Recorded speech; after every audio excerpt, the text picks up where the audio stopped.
Okay, hello everyone.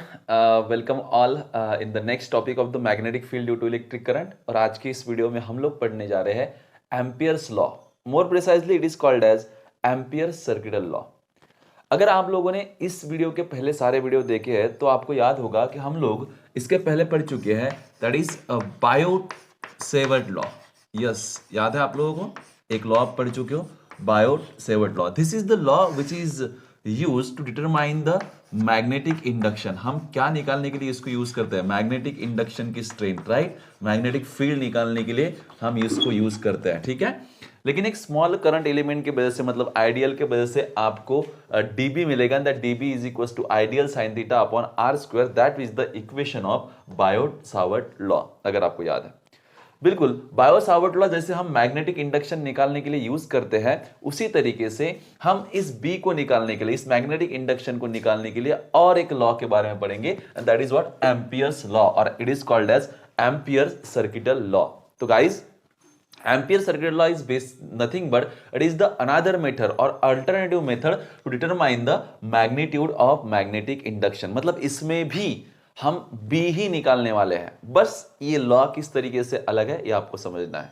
जिन लोगों ने आप में से इलेक्ट्रोस्टैटिक्स पढ़ा है, तो इलेक्ट्रोस्टैटिक्स में हम दो लॉज के बारे में पढ़े थे, एक कूलम्स लॉ और दूसरा गॉस लॉ. तो जो कूलम्स लॉ और गॉस लॉ रोल प्ले कर रहे थे इलेक्ट्रोस्टैटिक में, एग्जैक्टली सेम रोल यहां पे bio Savart law and Ampere's law play करता है. जैसे उधर कूलम्स लॉ था, एक्चुअली कूलम्स लॉ फोर्स के बारे में बताता है, लेकिन हम अगर टेस्ट चार्ज को उसके डिवाइड में लेकर जाए तो हमको Coulomb's law electric field intensity देता है. उसी तरीके से हमको Biot Savart law magnetic field intensity दे रहा है, बी दे रहा है. And in the same way वहां पे जो गॉस लॉ कर रहा था, वैसी तरीके से यहां पे एम्पियर्स लॉ करेगा. बस वहां पे हम लोग जो गॉसियन सरफेस कंसीडर कर रहे थे, यहां पे हम वो 3D सरफेस ना कंसीडर करते हुए एक लूप कंसीडर करेंगे. ठीक है, तो ठीक है, जो भी एम्पियर्स लॉ के अंदर सारी चीजें हम धीरे धीरे पढ़ेंगे. और let's try to understand what is this Ampere's law और एम्पियर्स सर्किटल लॉ. ठीक है, we all know that there is a relationship between magnetic field and the electricity. ठीक है, तो इलेक्ट्रिसिटी में और मैग्नेटिज्म में कुछ ना कुछ तो रिलेशनशिप है, हम सब जानते हैं इसके पहले से. ठीक है, because we all know that when we pass a current through any conductor, that current will produce magnetic field around it. ठीक है, इसके आजू बाजू में जो सराउंडिंग स्पेस है, जो सराउंडिंग रीजन है, इसके अंदर क्या प्रोड्यूस होगी? मैग्नेटिक फील्ड प्रोड्यूस होगी. And we all know that this magnetic field produces in around this straight conductor in this concentric circular form. ठीक है, ऐसे ही these are what? Magnetic field lines. ठीक है, आप फिर से समझिएगा, ये जो स्ट्रेट वायर आपको दिख रही है, this is the straight current carrying conductor. And these lines, these circles are the magnetic field lines. ये बता रही है कि ऐसी मैग्नेटिक फील्ड बन रही है आजू बाजू में. मैंने इस पॉइंट को सेंटर मान के ये सर्कल बनाए हुए. आप यहाँ पे हर एक पॉइंट पे जहां जहां पे करंट होंगे, ऐसे ये कॉन्सेंट्रिक सर्कल बनते रहेंगे. ठीक है, तो यहाँ पे जो मैग्नेटिक फील्ड की स्ट्रेंथ है जैसे आप देखोगे इस पर करंट पास करने के बाद जो मैग्नेटिक फील्ड की स्ट्रेंथ है यहाँ पे कंडक्टर के पास में ज्यादा होगी, और जैसे जैसे आप कंडक्टर से दूर जाओगे that strength will goes on decreasing. ठीक है, तो डिक्रीजिंग मैनर से वो मतलब ये होती जाएगी, मतलब उसकी जो what I can say that intensity हर एक पॉइंट पे वो डिक्रीज होती जाएंगी. अमाउंट ऑफ मैग्नेटिक फील्ड जो प्रोड्यूस हो रही है बिकॉज ऑफ करंट, वो सेम होती है. मैं आता हूं उस मुद्दे पे. ठीक है, तो क्या कहा है, एम्पियर्स ने बताने की कोशिश की है कि भाई जो मैग्नेटिक फील्ड यहां पे प्रोड्यूस हो रही है due to this current I, वो कितनी होती है? That magnetic field will be equals to, तो उसने कहा वो मैग्नेटिक फील्ड तो करंट के बराबर होगी. क्या है, कोई इसको कॉम्प्लिकेट करते हैं? सीधा जितना करंट आप पास करोगे उतनी मैग्नेटिक फील्ड वहां पे बनेगी. लेकिन साथ ही साथ में हम लोग सब लोग जानते हैं कि भाई कोई भी मैग्नेट या कोई भी मैग्नेटिक फील्ड का सोर्स जो है, ठीक है, जैसे ये this current carrying conductor is the source of magnetic field. So when current passes through that conductor it will produce magnetic field. But the magnetic field which are rising out in the medium, that medium has specific characteristics, है ना. कितनी magnetic field बनेगी that depends upon the characteristics of that medium, और medium की इस characteristics को हम कहते हैं परमियाबिलिटी. अगर आपको याद होगा तो मैंने इलेक्ट्रोस्टैटिक्स में एक चीज पढ़ाई थी आपको, परमिटिविटी ऑफ द मीडियम, कि कोई भी चीज, कोई भी चार्ज है, चार्ज अपनी फील्ड बनाएगा, लेकिन जो फील्ड बनाएगा वो कितनी बनाएगा उस मीडियम पे डिपेंड करेगा जिस मीडियम में हमने उस चार्ज को रखा हुआ है.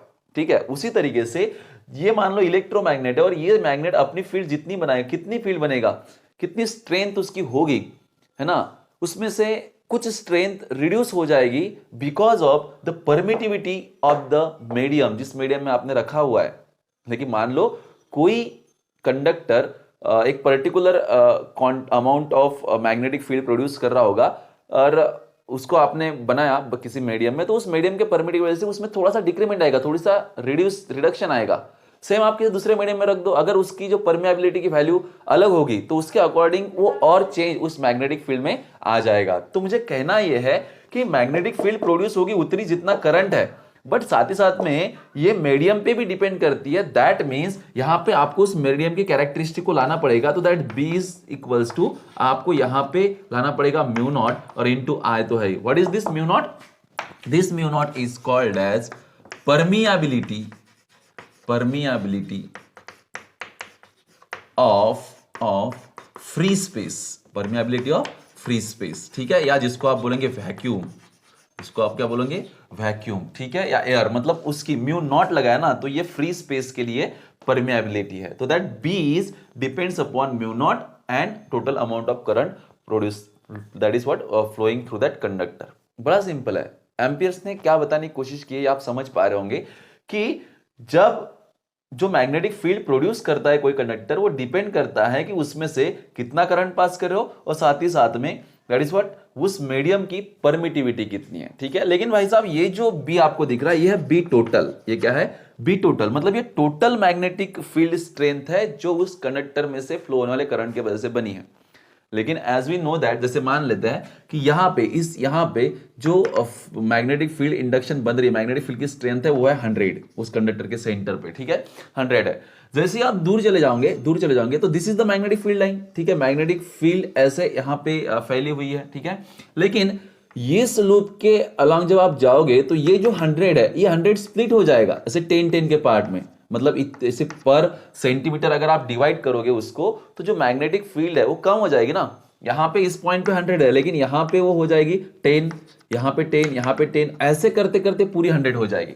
मतलब ये जो लूप है, इस लूप की अगर आप सरकमफरेंस 10 सेंटीमीटर मान लेते हो तो जो 100 उसकी मैग्नीट्यूड डिवाइड बाय 10 हो जाएगा, तो आपको हर एक सेंटीमीटर में 10 मैग्नीट्यूड की मैग्नेटिक फील्ड मिलेगी।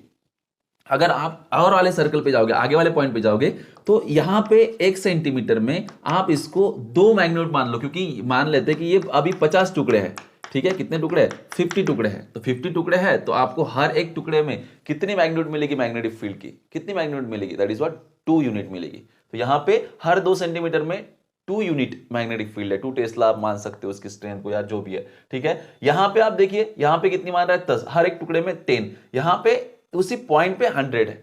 और आगे जाओगे तो मान लो इस लूप के 100 टुकड़े कर दिए, तो यहाँ पे 1 सेंटीमीटर में, यहाँ पे 1 सेंटीमीटर में मान लिया आपने कितना होगा, दैट इज व्हाट 1 यूनिट। तो कहने की बात है कि जैसे जैसे आप दूर जाओगे ये लूप की लेंथ बढ़ती जाएगी, और लूप की लेंथ बढ़ती जाएगी तो that is what magnetic induction per unit length की जो वैल्यू है वो चेंज होती जाएगी, डिक्रीज हो जाएगी। यहाँ पे देखिए 100 है, यहाँ पे 10, बाद में 2, बाद में 1, धीरे धीरे वो डिक्रीज होती जा रही है ना। तो मतलब किसी पर्टिकुलर लेंथ में, देखिए इस पर्टिकुलर लेंथ पे जो टोटल मैग्नेटिक फील्ड है, हम कह सकते हैं कि भाई जो टोटल मैग्नेटिक फील्ड है, या मैग्नेटिक फील्ड स्ट्रेंथ कहता हूं मैं, ठीक है, magnetic field strength is equal to क्या होगा, जो भी टोटल मैग्नेटिक फील्ड है divide by total length, divide by क्या हो जाएगा बच्चों, टोटल लेंथ। देखिए यहां पे 100 है, यहां पे भी 100 थी, लेकिन अभी वो लेंथ में डिवाइड होगी ना 10 सेंटीमीटर, तो 100 बाय 10 इज व्हाट 10 आएगा वहां पे। यहां पे 50 किया तो 100 बाय 50 इज 2 आ गई, है ना। तो आपको किसी पर्टिकुलर पॉइंट पे जो स्ट्रेंथ निकालनी है वो B total upon total length हो जाएगा। तो यहां से आपको बी टोटल क्या मिल जाएगा, समझने की कोशिश कीजिए। बी टोटल क्या मिल जाएगा, that B total will be equals to B into, मैं ऐसे लिखता हूं इसको, दैट बी इंटू ये आएगा यहां पे टोटल लेंथ और इक्वल्स टू हो जाएगा बी टोटल, इक्वल्स टू क्या हो जाएगा, बी टोटल। और यार बी टोटल तो आपको पता है क्या होता है, बी टोटल होता है आपका म्यू नॉट इंटू आई, क्या होता है, म्यू नॉट इंटू आई। और ये जो है बी, ये बी एज इट इज लिख रहा हूं, और टोटल लेंथ क्या है, टोटल लेंथ क्या है, किसी भी लूप की, अगर कोई लूप आप कंसिडर करते हो, जैसे ये लूप कंसिडर करते हो, कोई भी क्लोज लूप के लिए एप्लीकेबल होता है, तो उस लूप की टोटल लेंथ क्या होती है। जैसे मान लो एक टुकड़ा लिया आपने जिसकी लेंथ है डीएल, जिसकी लेंथ कितनी है डीएल, तो आप ये एक डीएल लेंथ जो ली उसको अगर आप इंटीग्रेट कर दोगे तो उस लूप की आपको क्या मिल जाएगी, टोटल लेंथ। तो इसको मुझे क्या करना है, इंटीग्रेट करना है। तो इंटीग्रेट करना है मुझे, देखिए इंटीग्रेट करना है मुझे डीएल को उस क्लोज लूप के अलॉन्ग, और ये बी एज इट इज लिख रहा हूं, समझ रहे क्या। And as we know that कि डीएल जो छोटा सा एलिमेंट मैंने कंसिडर किया है इस लूप का, ये मैग्नेटिक फील्ड लाइन है। मतलब डीएल जो टुकड़ा है ये फील्ड लाइन का टुकड़ा है, ठीक है। और इस फील्ड लाइन की डायरेक्शन भी हम मान ले सकते हैं, जैसे मान लो ये करंट ऊपर जा रहा है तो मैग्नेटिक फील्ड लाइन की डायरेक्शन कुछ ऐसे आएगी। तो जो डीएल छोटा सा टुकड़ा लूंगा उसके पास भी डायरेक्शन रहेंगी, तो DL is a vector quantity. अगर समझ रहे क्या, अगर आपको बायो-सावर्ट लॉ याद है तो उसमें हमने क्या किया था, हमने उसमें करंट का एक टुकड़ा लिया था, है ना, स्मॉल लेंथ एलिमेंट, उसमें से करंट पास किया था आई, तो दैट विल बिकम आइडियल। समझ रहे क्या, करंट एलिमेंट बन गया था, करंट इनटू डीएल। तो यहां पे हम लोग मैग्नेटिक फील्ड कंसीडर कर रहे हैं, मैग्नेटिक फील्ड का टुकड़ा ले रहे हैं, तो बी इंटू डीएल, ठीक है। Magnetic field itself as a vector quantity, तो close integral vector B dot vector DL dot product है is equal to mu naught times of I, ये हो जाता है तुम्हारा एम्पियर सर्किटल लॉ, ठीक है। एम्पियर सर्किटल लॉ कहता है कि कितना मैग्नेटिक इंडक्शन होगा उस, देखिए आर यू गेटिंग और नॉट, ठीक है। मैं जो लूप मैं आपको बताने की कोशिश कर रहा हूं कि जैसे एक मेरे पास कंडक्टर है और ये कोई लूप है, ठीक है। इस लूप की मैं छोटी सी लेंथ कंसीडर कर लेता हूं जो है डीएल, और इस डीएल पॉइंट पे मैग्नेटिक इंडक्शन होगा कुछ भी। तो इस डीएल लेंथ में जितना मैग्नेटिक इंडक्शन है, कितना है डीएल लेंथ में कितना मैग्नेटिक इंडक्शन है, तो वो निकालूंगा मैं B into DL, DL length में है वो, डीएल लेंथ में। लेकिन उस क्लोज लूप की लेंथ तो इतनी है ना, ठीक है। तो सारे डीएल अगर आप ऐड कर दोगे, ये डीएल ये डीएल डीएल डीएल डीएल, म्हणजे DL into B DL into B, सारे बीडीएल की सम मतलब क्या हो जाएगा, क्लोज इंटीग्रल ऑफ बीडीएल, समझ रहे ना। तो इस लूप के अलॉन्ग जितनी भी मैग्नेटिक फील्ड है वो अगर आपको कैप्चर करनी है तो आप क्या करोगे, दैट बीडीएल का क्लोज इंटीग्रल लोगे, साइक्लिक इंटीग्रल लोगे। जैसे मैंने आपको कहा कि ये कंडक्टर, ये लूप, और इस लूप के छोटे से पार्ट में कुछ मैग्नेटिक फील्ड है, तो वो कैसे निकालेंगे आप, magnetic field in DL, that is BDL. But मुझे पूरे क्लोज लूप के लिए चाहिए ना, तो BDL BDL BDL BDL BDL, सारे बीडीएल को ऐड करने के लिए मुझे उसका इंटीग्रेट करना पड़ेगा ओवर दैट क्लोज लूप, क्योंकि इस क्लोज लूप में जितनी मैग्नेटिक फील्ड कैप्चर की है वो रिप्रेजेंट कर रही है close integral along that close loop of BDL. समझ रहे क्या, और ये कितना होता है, दैट डिपेंड्स अपॉन कितना करंट आप पास कर रहे हो, या डिपेंड्स अपॉन कितना करंट आप पास कर रहे हो। तो फिर यही बन जाएगा आपका Ampere's law. What it state, ये कहता है, देखिए इसको कहते हैं line integral of magnetic field. इसको क्या कहते हैं, दिस इज व्हाट, देखिए इंटीग्रल ऑफ मैग्नेटिक फील्ड, और इसको कहते हैं line integral of magnetic field. So the line integral of magnetic field is equals to the mu naught times of total current passing through that loop. ये जो current है ये total current है, मतलब अगर ये करंट हम मान रहे आई, और इसी लूप के अंदर अगर दूसरा करंट है जो नीचे आ रहा है, मान लो ये I1 ऊपर जा रहा है, I2 नीचे आ रहा है, तो हम यहां पे इन दोनों की सम करेंगे, I1 माइनस I2। फिर आप कहोगे सर ये तो स्केलर क्वांटिटी है, इनको कैसे क्या आप ऐसे डायरेक्शन, तो यहां पे मुद्दा यह है कि I1 माइनस I2 इसलिए करूंगा क्योंकि जिस पर्टिकुलर पॉइंट पे मैं मैग्नेटिक इंडक्शन कंसीडर करूंगा वहां पे इस करंट के वजह से मैग्नेटिक फील्ड इधर बनेगी क्लॉकवाइज एंटी क्लॉकवाइज, और इस करंट की वजह से क्लॉकवाइज बनेगी, तो वो कैंसिल कर रही है एक में को, इसलिए मुझे इनकी सम ऐसी प्लस माइनस लेनी पड़ती है। तो आपको टोटल करंट लेना है, तो यहां पे अगर I1 I2 की बात करूं तो ये I1 माइनस I2 लेना पड़ेगा इस I की जगह पर, तो ऐसा होता है, ठीक है। अब इसको स्टेटमेंट के फॉर्म में एक्सप्रेस करने की कोशिश करता हूं, व्हाट इज एम्पियर्स लॉ। तो ये कहता है this is what, this is the line integral of magnetic field. So the line integral of magnetic field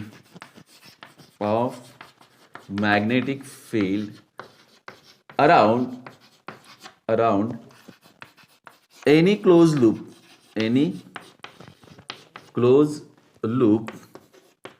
in a free space is equals to the mu naught times the total current, mu naught times the total current threading the loop or enclosed by loop। threading the loop का मतलब होता है जैसे ये loop है तो हम threading करते हैं ना, क्लॉथ वगैरह या कोई बटन वगैरह लगाना है तो हम क्या करते हैं, सुई धागा से लेके उसको ऐसे थ्रेडिंग करते हैं, यहां से बॉटम से लेके ऐसे बाहर निकाल के, समझ रहे ना। जैसे मान लो ये लूप है तो आप अंदर से उस सुई को दागोगे और यहां से धागा, दैट इज व्हाट थ्रेडिंग। उसको बोलेंगे थ्रेडिंग। तो ये जो लूप, आप कोई भी लूप लोगे तो आपने करंट को ऐसे निकाला, यहां से डाल के निकाल लिया, तो दैट इज व्हाट, कितना करंट उस लूप को थ्रेडिंग कर रहा है उस लूप के, दिख रहा है ना आपको ये स्टेटमेंट। यस, मैं एक बार फिर से पढ़ा देता हूं, क्या कह रहा है, the line integral of magnetic field around any closed loop in a free space is equals to the mu naught times of total current threading the loop। I hope कि आपको समझ में आया एम्पियर्स लॉ क्या कहना चाहता है। जिन बच्चों को नहीं समझ, यहां तक तो वो क्लियर हो गया, लेकिन जिनको अभी भी कंफ्यूजन है मैं उनको 2 मिनट में समझा देता हूं क्या क्या चीज मैंने बताई। मैं स्टेटमेंट रिपोर्ट कर रहा हूं क्योंकि मैं 2-3 मिनट और लूंगा और 2-3 मिनट में फिर से एक्सप्रेस करने की कोशिश करूंगा ताकि आपको कोई कंफ्यूजन इसमें ना रहे। ठीक है, फिर से एक बात बता रहा हूं कि ये जो मैग्नेट एम्पियर्स लॉ है ये बी निकालने की अल्टरनेटिव मेथड है। जैसे बायो-सावर्ट लॉ था उसी तरीके से हम एम्पियर्स लॉ को यूज करते हैं। क्या कहता है एम्पियर्स लॉ कि अगर आपके पास में कोई कंडक्टर है और इसमें से आप करंट पास कर रहे हो, ठीक है, तो इस करंट की वजह से आजू बाजू में मैग्नेटिक फील्ड बनेगी and we have to if you have to determine the magnetic field at any point P which is at a distance R from the conductor. ये वो पॉइंट पी है जहां पे आपको मैग्नेटिक इंडक्शन निकालना है, B निकालना है। ठीक है, तो आप क्या कीजिए, उस पॉइंट से पास होता हुआ एक एम्पीरियन लूप ड्रॉ कीजिए। एम्पीरियन लूप, ये जो लूप है इस लूप को हम क्या बोलेंगे, Amperian loop. Amperian loop, and what that Amperian loop represent, it represent this is the magnetic field line. Now consider a very small element of that magnetic field line जिसको हम नाम देंगे डीएल, एंड उसकी direction according to right hand thumb rule क्या मिलेगी आपको, देखिए उसकी डायरेक्शन क्या मिलेगी, ऐसे मिलेगी। लूप ऐसा थ्रेड आउट करा ना, अगर आप टॉप व्यू से देखोगे तो आपको ऐसे नजर आएगा ये, and this is the conductor which is coming out from the board. ये देखिए करंट बाहर आ रहा है यहां से, ठीक है, and this is magnetic field line. ये आर डिस्टेंस है, ये आर डिस्टेंस है, और यहां पे तुमने कंसीडर किया एक छोटा सा एलिमेंट डीएल। ये magnetic field line right hand thumb rule के अकॉर्डिंग ऐसे एंटी क्लॉकवाइज डायरेक्शन में देखिए लगा के रखिए। कंडक्टर को अगर मैं हाथ में पकड़ूंगा तो ये ऐसे निकलेंगे फिंगर, ठीक है ना, ये डीएल है। तो इतने रीजन में कुछ ना कुछ मैग्नेटिक फील्ड होगी कि नहीं होगी, होगी, ठीक है। तो जो मैग्नेटिक फील्ड इतने रीजन में होगी उसको हम बोलेंगे this is the magnetic field in length DL. Magnetic field be in length DL उसको कहेंगे। लेकिन मुझे इस लूप के अंदर कितनी एनक्लोज की वो सारी मैग्नेटिक फील्ड चाहिए जितनी इस लूप ने कैप्चर की है। तो मुझे बीडीएल यहां का, बीडीएल यहां का, बीडीएल यहां का, बीडीएल यहां का, बीडीएल यहां का, बीडीएल यहां का, तो इस पूरे बीडीएल का मुझे क्या करना पड़ेगा, इंटीग्रेशन। और इंटीग्रेशन कौन से लूप के अराउंड, क्लोज लूप के अराउंड लेना है। तो दैट इज क्लोज लूप के अराउंड इस बीडीएल का मुझे इंटीग्रेशन लेना पड़ेगा। तो वो कितना होता है, तो वो होता है mu naught times of I. This is the Ampere circuital law. एक बार फिर से, the cyclic integral of vector B dot vector DL is equals to mu naught times of I. This is the Ampere circuital law where mu naught is the absolute permeability of free space. कोई दिक्कत किसी को नहीं। तो ये हो गया आपका एम्पियर्स लॉ, ठीक है। इसका स्टेटमेंट भी मैंने लिखा था। अदरवाइज फिजिक्स सोसाइटी इस टेलीग्राम चैनल पे जाके आप मेरी इस चैप्टर की नोट्स को डाउनलोड कर सकते हो और उस नोट्स में आपको ये सारा कुछ मिल जाएगा, ठीक है। इसके बाद में हम लोग देखने जा रहे हैं एम्पियर सर्किटल लॉ के एप्लीकेशन। जैसे बायो-सावर्ट लॉ के 3 एप्लीकेशन थे, उसी तरीके से इस चैप्टर में एम्पियर सर्किटल लॉ के भी 3 एप्लीकेशन है, जिसके अंदर से करंट पास करने के बाद मैग्नेटिक फील्ड में किसी पॉइंट को कंसीडर करके हम वहां पे मैग्नेटिक इंडक्शन निकालेंगे। तो पहला एप्लीकेशन है एक स्ट्रेट करंट कैरिंग कंडक्टर की वजह से आपको मैग्नेटिक फील्ड निकालनी है। दूसरा, सोलेनॉइड में से हम करंट पास करेंगे। अब सोलेनॉइड क्या होता है ये भी हम डिटेल में देखेंगे, ठीक है, नेक्स्ट वीडियो में देखेंगे प्रोबेबली वो। देन उसके बाद में टोरॉइड आप नाम सुन लीजिए, अभी टोरॉइड के बारे में पढ़ाऊंगा आपको। तो straight conductor, solenoid and toroid, these are the 3 application of the Ampere's law, ठीक है। तो ये अभी हम बारी बारी नेक्स्ट सेशन में पढ़ने वाले हैं। तब तक के लिए बाय बाय, टेक केयर।